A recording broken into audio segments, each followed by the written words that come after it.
Hello and welcome to Between Two Belts. I'm your host, RJ Bates III, and today I'm sitting down with Adam Whitney. Hi, Adam. What's up, man? Where are you from? I'm also from Michigan. I'm not from Michigan. Who else? Why would you say also? Kong. Kong? Kong's not here. He is This not is a here. whole separate interview. Welcome to being in present tense, not past tense. It's a TV thing. You wouldn't understand. Yeah, I'm a real All right, so you're from Michigan. What city? Just outside of Detroit. Okay. It's a shithole of a town, you know that? I mean, it's better than most of Texas, but yeah, it's pretty good. Wow. No one has actually ever said that from Michigan, except for Michigan Wolverines fans, That's right. which are the most pretentious people in the world. And national champions.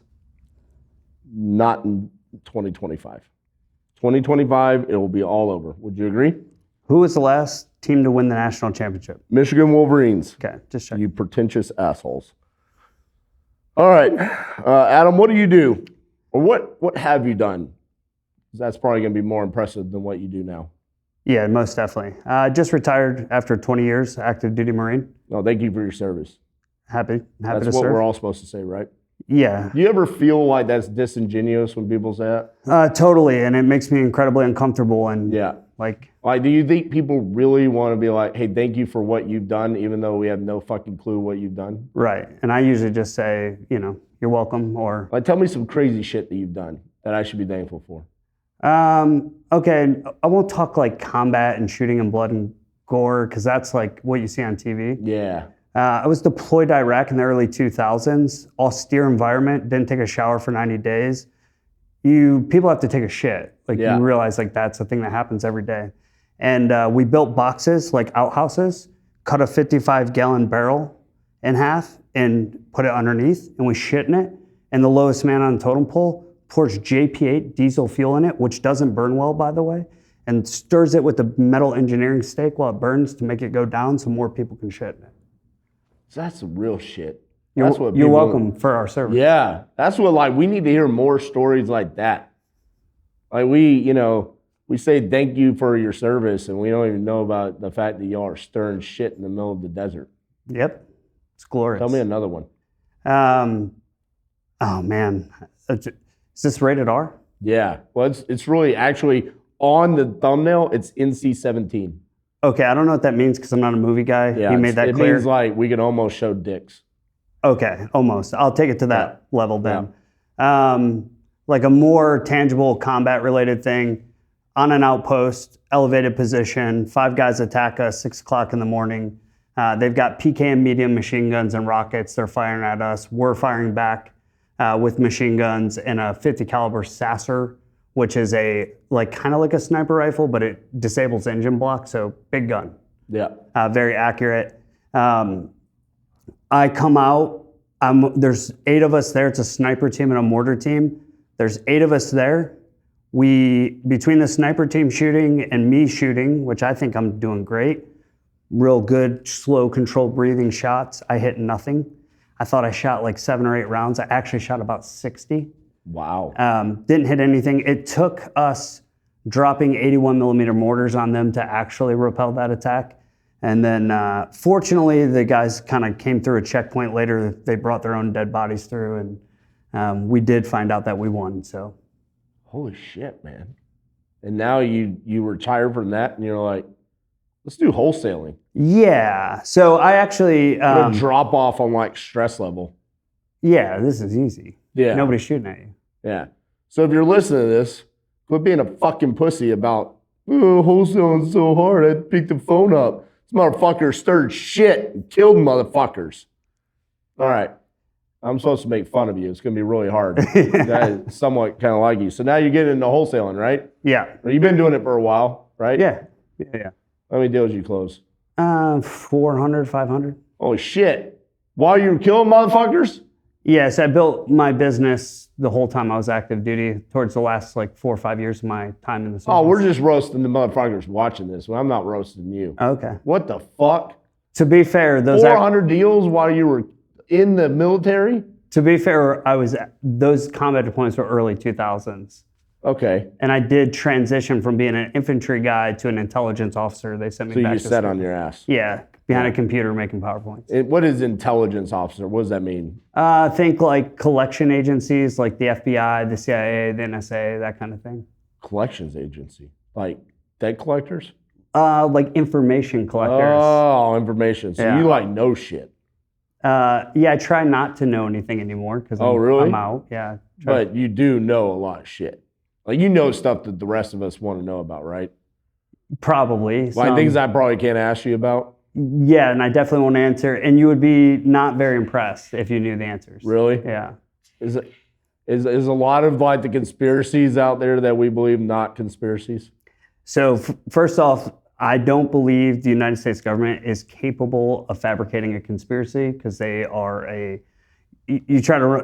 everybody in this industry runs a 10, 30, 50, maybe 100-person team. Right. And that's like just mass complexity. Right. Imagine running a 1,000,000-person military and Department of Defense organization. Right. They are as fucked up as you think they are. Yeah. Like, no, there's... You mean there's not like special individuals running that organization of 1 million people that have like superhuman abilities that the rest of us don't have? Highly unlikely. They're just normal people. If there was, I probably wouldn't know about it, but from what I've seen, I don't think we're capable of fabricating a conspiracy. So you get away from being in the field, you go to intelligence, you decide, hey, I've got to do something else at some point in time. What drew you to real estate? I saw that it was the fastest path to build legitimate wealth for a regular guy like me. Were you broke as shit? Yeah, I mean, I started in the military. I was making about between 30 and 40 grand a year early on. This is while you're stirring shit? So I'm stirring shit, making 30 grand a year. Got up to making about 130 a year, so not bad at the end, but you got to stir a lot of shit to get there. I mean, at some point in time, did you ever just like question like, what the fuck am I doing? Or do you really love our country that much? Usually on Mondays and Fridays, I'd question it, but honestly, it's... Why Monday and Friday?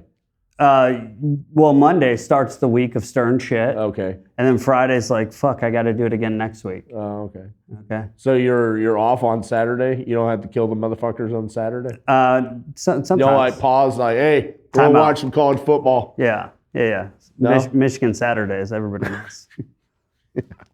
So you weren't making a lot of money in the military. You decided quickest path to wealth, real estate. How'd you get started? I started buying rentals, turnkey, market value, saving up cash, like reducing my expenses. I couldn't increase my income. You didn't read Rich Dad, Poor Dad? I did in 2008, driving across the country from one duty station to another. It seeded the idea, but I was busy laying bricks on the foundation of freedom for the next, 5 or 6 years. So, man, I've done like 400 interviews at this point. You know how many times people mention Rich Dad, Poor Dad? A lot. Motherfucker. He made so much money with that He's book. killing it. They're running around down there somewhere, right? Bring Kiyosaki's ass up here. Yeah. Interview him. He's killing it. Yeah. He was a Marine, by the way. Really? He was. Served in Vietnam. That is crazy. Did you know that Steve Trang started the Vietnam War? I'd heard that, and also I saw something in the news about him killing wholesaling. Yeah. He's a motherfucker. Fuck Steve Trang. We got to get rid of him. Yep. So you read Rich Dad Poor Dad. You started buying shit at market value like a dumbass, right? You still own any of those? Yes, I do. Appreciated, like very well. Yeah. And even in Michigan? I actually buy them in Milwaukee. Why? Price to rent. Shithole. Michigan's too nice for me, so I went over to Milwaukee and wow. Price to rent ratio. He didn't mean it, Wisconsin. No one says that Wisconsin's not as nice as Michigan. No one says that. I mean, people in Michigan say that. Okay. Well, pretentious assholes, like I said. Yeah. All right, so you buy in Milwaukee. Yeah. Right? And then you did that because it wasn't as nice. Appreciation? Cash flow. I bought for cash flow. Okay. Appreciation happened? Yep. And then... Like double? 10%, 20%? No, probably 60%, 40%. Maybe. What, you've had them like 15 years? No, less than 15 years. Oh, really? Yeah. You said 2008. Okay. That's when it was seeded. But remember the part where I was like laying bricks on the foundation of freedom? I didn't know. I didn't understand what the fuck you were saying there. Okay. It was like very leader. It's like your Facebook post. It was like I understand like half of it. Well written, right? Yeah. Yeah. Like, all right. You know what you need to do with your Facebook posts? A really wise man once told me this. More spaces. It helps the dumb people, you know? You say things like laying the bricks, ...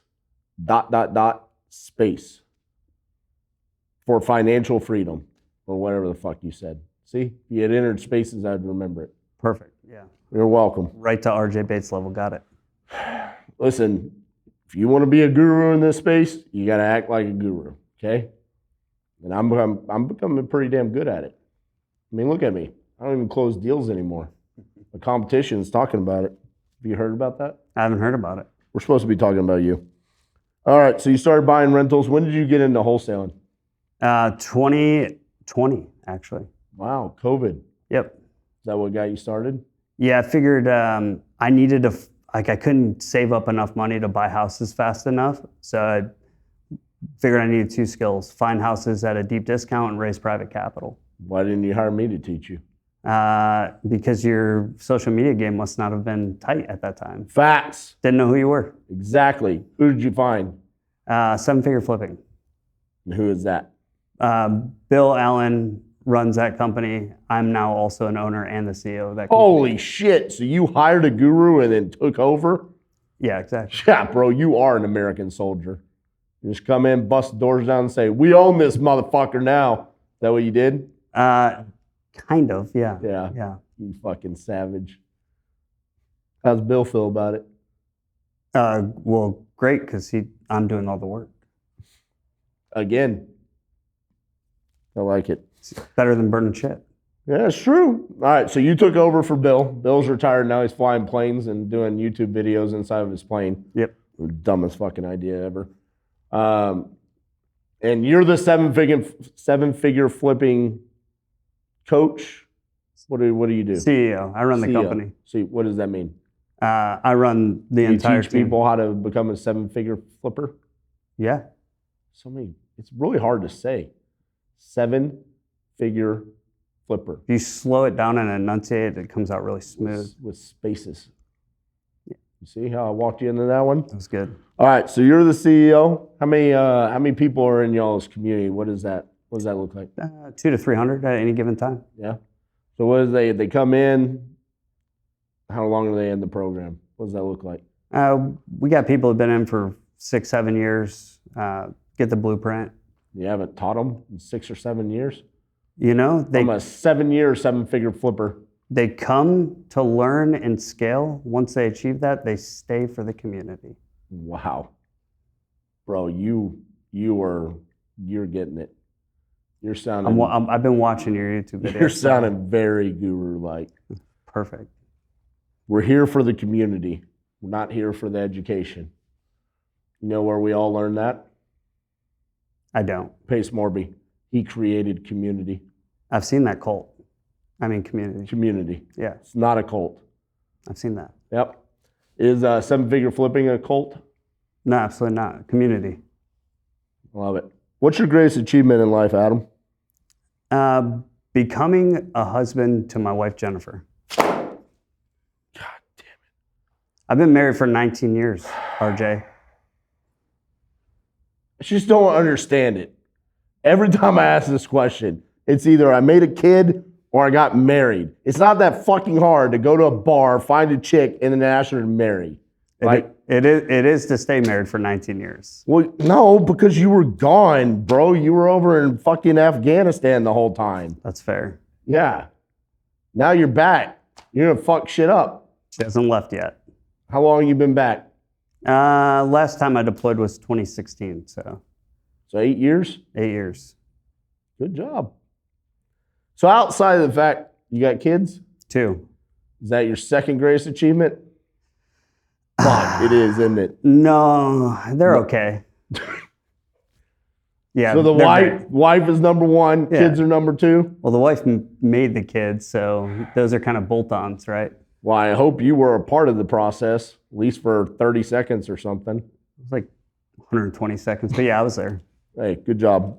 It's better than Dean. Dean, 10 seconds, fucking Captain America over there. All right. Is that the deal champs guy? Yeah. 2 pump chumps guy? Yeah, deal chumps. All right, so you got married, you kids. I want to keep going down the list until it's something that you've done. What's the third best thing you've ever done in your life? The achievements actually aren't that rewarding. I'll tell you why I am driven to win at everything I do. I grew up in Detroit. My mom was a crackhead. My dad was an abusive alcoholic. My mom died when I was 17. I went down the complete wrong path, obviously, as you can imagine.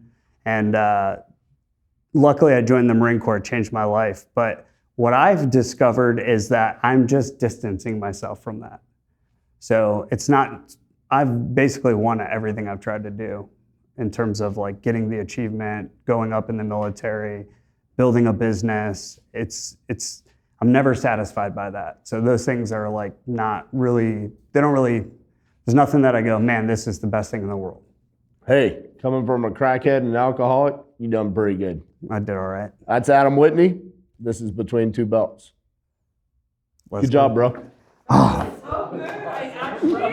Dude, Kong, man.